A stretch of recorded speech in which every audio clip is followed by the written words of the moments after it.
El Ministerio Internacional Hijos del Altísimo, Cadena Radial del Altísimo y Fundación JAC presentan las maravillosas historias bíblicas junto al pastor y doctor Camus Blumetti Néstor.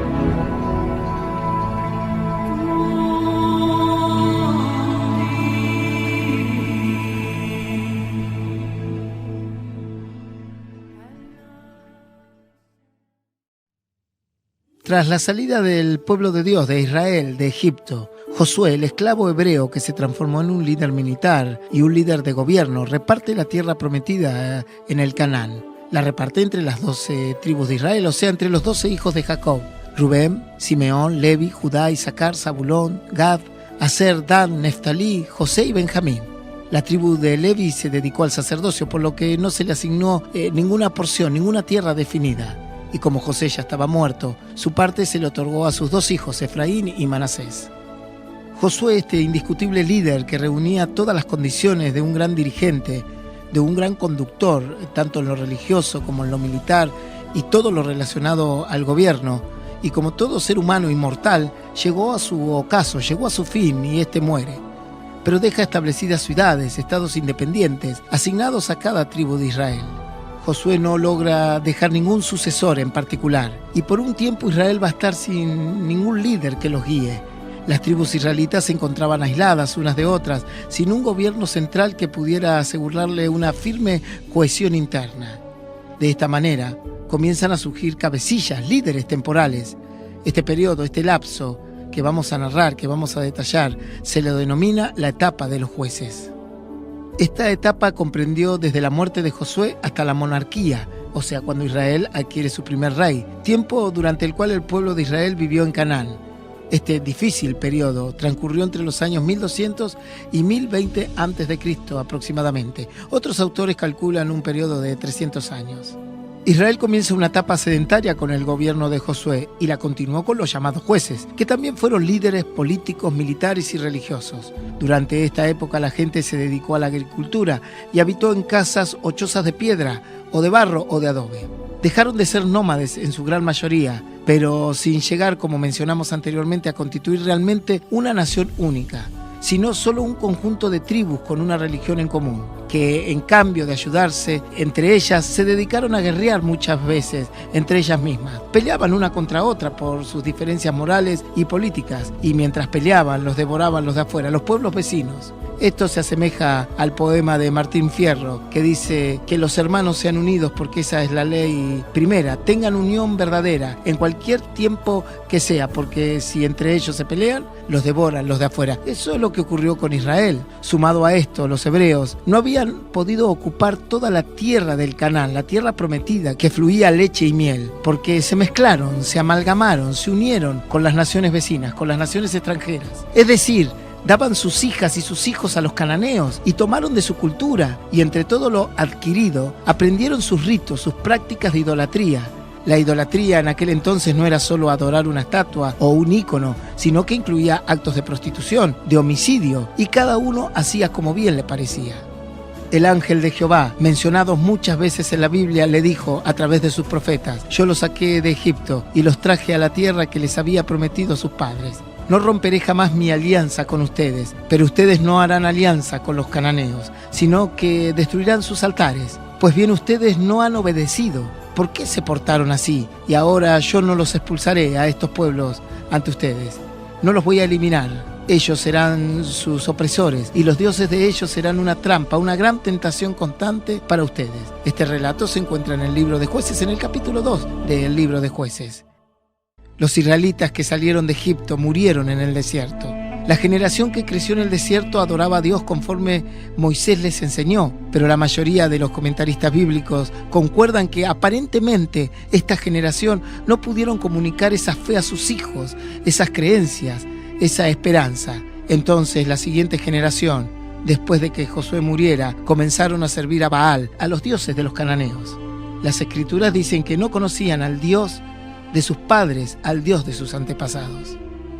Uno de los principales mandamientos que Dios le dio a Moisés y luego Moisés se lo transmite a Josué era que debían grabar en su corazón los mandamientos de Dios, repetírselo a sus hijos, hablar de ellos tanto en casa como cuando viajen, cuando te acuestes o cuando te levantes. Es decir, Dios les advertía que para sobrevivir en esta tierra rodeada de paganos, había que enseñar a los hijos la verdadera fe. Era la única manera de sobrevivir, de vencer. Pero claro está, no hicieron esto, no hicieron conforme Dios les demandó. Por esta razón los israelitas, la nueva generación, comenzó a hacer lo malo a los ojos de Dios. Sirvieron a las imágenes de Baal, abandonaron al Señor, abandonaron a Dios, abandonaron todas las prácticas que Dios le había enseñado a Moisés y comenzaron a rendirle culto a otros dioses, a dioses falsos de las naciones vecinas, a los cananeos, y esto provocó la ira y el enojo del Señor. En estos tiempos, los tiempos de los jueces, todo estuvo completamente desorganizado. Sus instituciones no habían sido definidas y numerosos pueblos vecinos los hostigaban, los acosaban. Permanentemente era el acoso, les maltrataban, les robaban sus cosechas, todo lo que podían les sustraían. Tomaban todo lo que los israelitas podían cosechar o criar de ganado. Verdaderamente era una barbarie. Entre estas tribus, de las tribus paganas, estaban los moabitas. Este era un pueblo semita que vivía al este del Mar Muerto, en la actual Jordania. La existencia de estos moabitas está muy bien atestiguada por numerosos hallazgos arqueológicos. Por ejemplo, la estela de Mesha es una piedra de basalto negro que muestra una inscripción del rey Mesha, moabita del siglo IX a.C., la cual fue descubierta en 1868. Esta describe la victoria moabita sobre un anónimo hijo del rey Omri de Israel. El territorio de Moab contaba con abundante agua, en la llanura se producía grano y frutas y además podían mantener una importante cabaña ganadera, sobre todo la crianza de las ovejas. Estos moabitas eran politeístas, su principal dios era un tal Quemos, inclusive la Biblia lo llama ocasionalmente pueblo de Quemos. Adoraban también a Baal Peor, probablemente como una diosa de la fertilidad o del amor. A esta diosa se le ofrendaba colocando sobre unas vasijas en forma de cruz que estaban prendidas con fuego por dentro. Durante las noches se acercaban las mujeres madres jóvenes y tomaban a sus hijos recién nacidos y de forma inhumana y bestial arrojaban al bebé sobre la parte central y superior de esa cruz, de esas vasijas llenas de fuego, hasta que el niño se incinerase completamente. Estos eran motivos más que suficientes para que Dios les prohíba a su pueblo estas prácticas y vinculaciones. También se encontraban los madianitas, que vivían cerca de Moab, al sureste del Jordán. Era un pueblo semita, descendientes directos de Abraham por la línea de su hijo Madián, cuarto hijo concebido por el patriarca, con su mujer apodada Cetura. Los madianitas eran un pueblo de comerciantes nómadas, habituados al uso del camello y el dromedario, y en constante conflicto con los israelitas. A menudo hacían incursiones en la tierra de Canaán para realizar pillajes, robar todo lo que podían al pueblo de Dios. Estos, en tiempos posteriores a los jueces, hicieron una alianza con los moabitas y contrataron a través de riquezas y dinero a un tal Balaam, un profeta, llamado por la mayoría de los comentaristas el profeta mercenario. Estos le pagaron a él para que traiga maldición a los israelitas, para que profiera conjuros y les desee el mal. Se llevaban muy bien los madianitas y los moabitas. Estos también adoraban a Baal y a todo cuanto Dios se le podía presentar. Gedeón, un juez muy destacado, tuvo una gran batalla y victoria contra esta nación. También no podía faltar los filisteos por la costa del Mediterráneo. Estos últimos estaban mejor organizados y armados que Israel. Sansón, el juez, un caudillo, tendría un papel influyente, preponderante contra este pueblo. Las deidades veneradas por los filisteos eran Dagón, su hijo Baal y Astaret, cuyos nombres o variaciones aparecen también en el panteón cananeo, un templo dedicado a sus dioses. Los filisteos eran una nación muy belicosa y tenían guerreros formidables. Más adelante veremos que dentro de los filisteos aparece Goliat, el famoso gigante Goliat de Galat. Este era filisteo. Luego sería vencido por el rey David. También en el periodo de los jueces, estos lograron, a través de una batalla contra Israel, tomar como trofeo el arca del testimonio, el arca del pacto. Luego veremos cómo Dios los castiga por este acto con pestes y tumores. Hay una historia muy detallada sobre el accionar del arca y el dios de ellos, un tal Dagón, en su templo. Esta historia está bien detallada en los pasajes del arca del pacto. Por este motivo, por el pecado de Israel, por la desobediencia, por amalgamarse, por unirse a naciones que Dios les prohibió por su idolatría, la situación llegó a ser muy angustiosa, de mucha pena y mucha ansiedad, pues tenían la tierra prometida, pero no podían disfrutar de ella a causa de su pecado y desobediencia. Pero Dios en su misericordia le levantaba jueces, libertadores, caudillos, que los salvaran de sus explotadores, de estas naciones que acabamos de mencionar. Pero cuenta la Escritura que ni aun a estos jueces obedecían, sino que se prostituían a otros dioses y adoraban a otras imágenes e íconos. Por supuesto, realizaban todo tipo de prácticas, sus ritos, sacrificios humanos, prostitución, lujuria, lascivia y todo tipo de perversión. Su apostasía y rebelión era una constante. Y en cuanto uno de los tantos jueces los salvaba de sus enemigos, estos estaban con Dios y con el juez por un tiempo, pero cuando moría el juez, volvían a caer peor que sus padres, sirviendo a otros dioses. No habían renunciado a sus prácticas y a su terco obrar. Ningún juez llegó a ser un jefe supremo, porque su función no era lograr la unidad de las tribus, sino solventar, apalear los problemas puntuales. Vivieron en una época de costumbres muy rudas e incluso bárbaras. La traición de Ehud, el asesinato de Sísara, la masacre de Abimelech, el sacrificio de la hija de Jefté y las aventuras amorosas de Sansón reflejan lo decadente de su moral.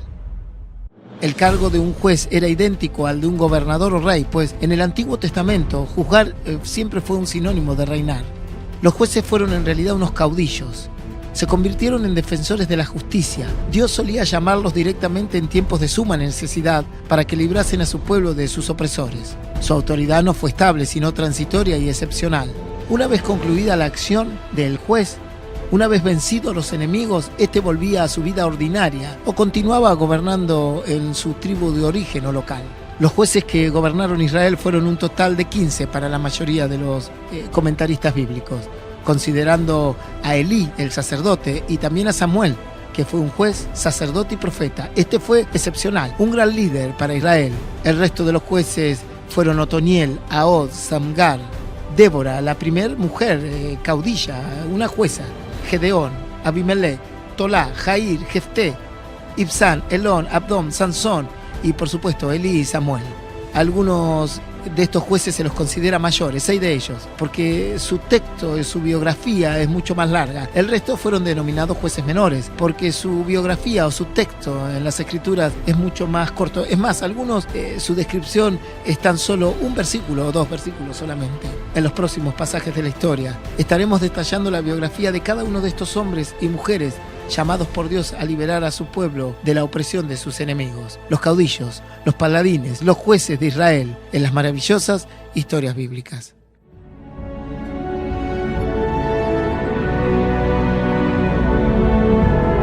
Presentó este programa el Ministerio Internacional Hijos del Altísimo, Cadena Radial del Altísimo y Fundación HAC.